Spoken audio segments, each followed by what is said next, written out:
فيلم ثاندر بولتس وعودة مارفل، هل ده احسن فيلم فعلا من ساعة اند جيم؟ في الغالب No one can.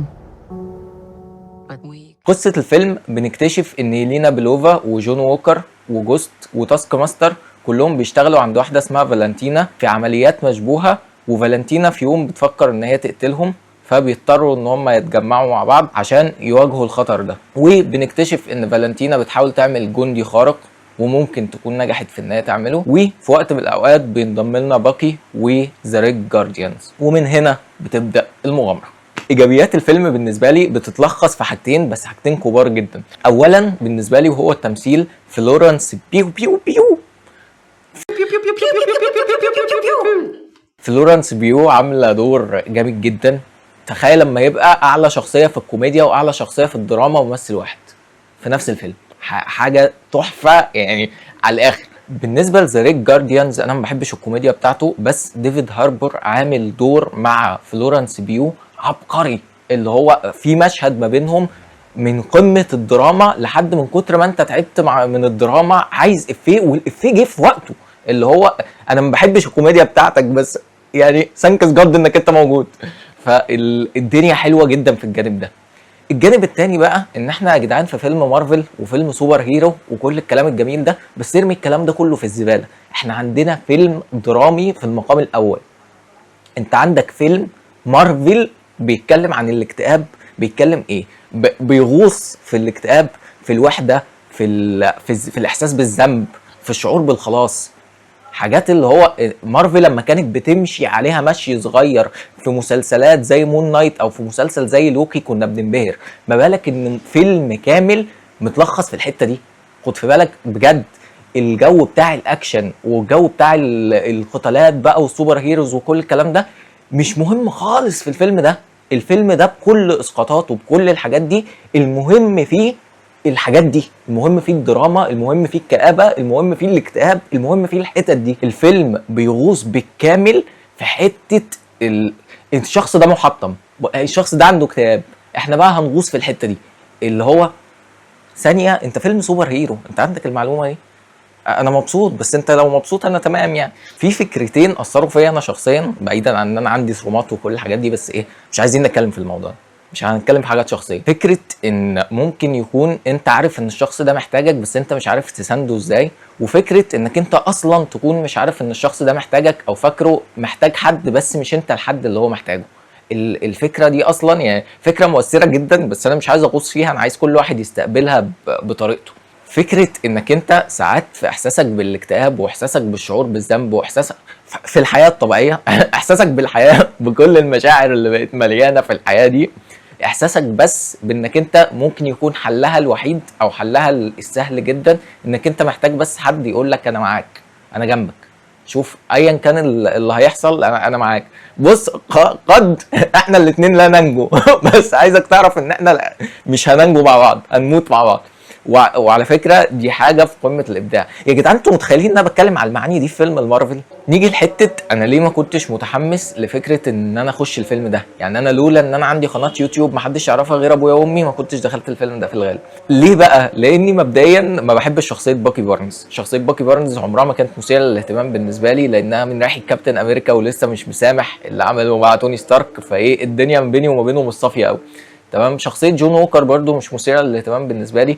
انا ما بحبش الكوميديا بتاعت ريد جارديانز، فاللي هو كمان تعالى معاهم. الفكره كلها الفيلم كله ما كانش فيه غير فلورنس بيو بالنسبه لي. وجي كمان الممثل بتاع شخصيه باكي بارنز قال لك ده شخصيه باكي بارنز هو زعيم الثاندر بولتس، فاللي هو لا ده انت زعيمهم كمان. يعني انا سكت لك وطلعت زعيمهم. مبدئيا الكلام ده طلع اي كلام. فلورنس بيو هي البطله بتاعت الفيلم من اوله لاخره. يمسك بقى قياده الفريق ما يمسكش قياده الفريق، الموضوع ده مش تبع مين بطل الفيلم يا صاحبي. يعني حاجه زي كابتن امريكا وتوني ستارك كده. حضرتك توني ستارك هو البطل، معلش بقى انت بس قائد كده يعني بالاسم، مدورينها داخلي مين اللي سايق توني ستارك فخلاص.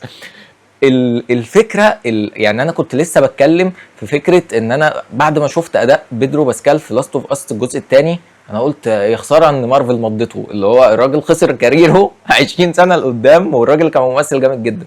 بعد ما شفت دور فلورانس بيو قلت لا، ده مارفل ادركت ان هي معاه ممثلين، الدور درامي جدا محدش يعرف يعمله غير شخص فاهم جدا وشخص بموهبه فلورانس بيو. فالدنيا حلوه جدا. فانا مبسوط. بالنسبه لسلبيات الفيلم، بالنسبه لي سلبيات الفيلم هي سلبيات في حق مارفل اكتر ما كونها سلبيات في حق المشاهد او سلبيات في حقنا احنا مبسوطين جدا. السلبيات في حق مارفل ايه بقى؟ اولا الشخصيات بعيدا عن يلينا بلوفا ما فيش ولا شخصيه منهم مثيره للاهتمام. يا جدعان الموضوع صعب والله. الاكشن في الفيلم مش كتير، وده قرار صائب 100%، لان الفيلم مش مهم فيه الاكشن. ويعني دي من احسن الحاجات اللي حصلت. الناس اللي شايفه ان مارفل بتعمل اداء كويس اخر سنتين ممكن تزعل ان مفيش اكشن. واخيرا فكره الكلام ده بقى هيزق مارفل في المستقبل ازاي. الفريق ده كان مثير للاهتمام في القصه دي، ما علينا. يلينا بلوفا كانت مثيره للاهتمام في القصه دي، انما بعد كده بعد ما الدراما هنا خلصت، اما تجيب كل دول بقى عشان يحاربوا وكل الكلام ده، الشخصيات دي مش مثيره للاهتمام. المثير للاهتمام عندك يلينا بلوفا، هي باعت فيلم كامل على كتافها، بس في الاول وفي الاخر الفريق ده ما تضافلوش حاجه. يعني انا شايف الفريق ده وقف جنب بعضه وقوه الصداقه وكل الكلام ده، بس ما فيش الكلام ده. مش هيزق معاك فيلم كمان لو فيلم بقى محتاج قوه صداقه ومحتاج افنجرز وحاجات كده، ما فيش، مش هتلاقي يا صاحبي. الفيلم ده بيتكلم عن ناس احلامها متدمره، ناس عايشه بالذنب، ناس كل الكلام ده، وفي وقت من الاوقات حصلت على خلاصها. فبعد كده بقى هتعمل بيهم ايه؟ مش عارف. فاتمنى يكون مارفل عندها فكره. واخيرا نتكلم بقى في فكره، هل ده احسن فيلم من ساعه اند جيم؟ اهم 4 افلام بالنسبه لي من ساعه اند جيم هو دكتور سترينج، وجارديانز اوف ذا جالاكسي الجزء الثالث، وديدبول وولفرين، وفار فروم هوم. مبدئيا كده هو الفيلم ده اكيد احسن من دكتور سترينج، اكيد احسن من جارديانز اوف ذا جالاكسي. عندك حاجتين بقى دلوقتي، ديدبول وولفرين وفار فروم هوم. ديدبول وولفرين وفار فروم هوم امتع 100%، بس كبناء درامي وكتأثير وتأثر وكل الكلام ده، انا في مشهد انا كنت متأكد 90% ان ورايا ناس بتعيط، اللي هو يا جدعان احنا في فيلم مارفل يا جدعان، الكلام ده بيحصل بجد. انا مش مصدق نفسي يا لمبي.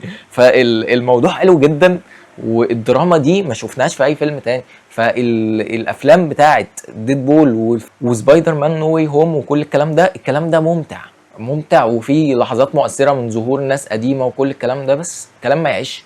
انما الدراما اللي في الفيلم ده دراما تقيله بجد، كلام مكتوب بجد، سكريبت، حاجات بقالنا كتير ما شفناش في مارفل يعني. بس ده كان رأيي في الفيلم، اتمنى تقولوا رأيكم، اتمنى لو عجبكم الكلام تكتبوا لايك، لو ما عجبكوش الكلام تكتبوا كومنت بس بشكل ايجابي. انا مش عارف الكومنتات بتاعتكم مالها في ايه. لو عايزين تسمعوا اكتر من الهبد اللي احنا بنهبده ده، دوس سبسكرايب وفعل زر الجرس وهكذا. سلام.